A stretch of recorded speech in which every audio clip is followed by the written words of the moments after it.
sa réélection, ses partisans aussi. Devant plusieurs centaines d'Argenteuillais, à l'étroit dans l'espace Jean Villard, le candidat socialiste a donné le ton de son projet. Ce sera le prolongement du premier mandat. En 2008, on a fait la liste de tout ce qu'il fallait faire. Et puis on a regardé combien on avait d'argent. Et puis on s'est dit, on fait la moitié parce qu'on a l'argent que pour faire la moitié. Donc il y a la volonté de continuer le chemin. On est au milieu du gué. Comme j'ai dit, on a fait la moitié du chemin. Eh bien, il faut, nous on propose aux Argenteuillais de faire la deuxième partie du chemin. Un second mandat donc pour un acte 2, avec 2 priorités. Améliorer la vie quotidienne des Argenteuillais et poursuivre le développement de la ville.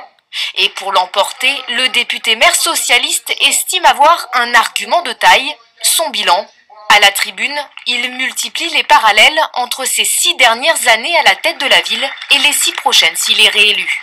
Nous avons créé 350 places en crèche, nous en créerons 350 supplémentaires. Nous avons rénové la moitié de nos écoles, nous rénoverons l'autre moitié. Pour que tous les enfants d'Argenteuil apprennent dans de bonnes conditions. Autre mesure annoncée, la création de 500 logements en location-achat ou encore le renforcement des transports.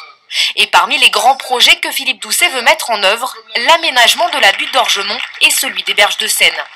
Même si en 2008, la victoire sur son adversaire UMP Georges Motron s'est jouée à 300 voix, on est confiant dans les rangs du maire sortant. Je suis confiant parce que le bilan depuis 2008 de la municipalité est juste bon, très bon même avec le peu de moyens qu'avait la municipalité sur tous les points. Ce qui va faire la différence, c'est que les Argenteuillais sont convaincus que la ville a commencé à se transformer et que nous devons continuer cette transformation pour que tout le monde puisse trouver sa place dans une ville dont nous sommes fiers.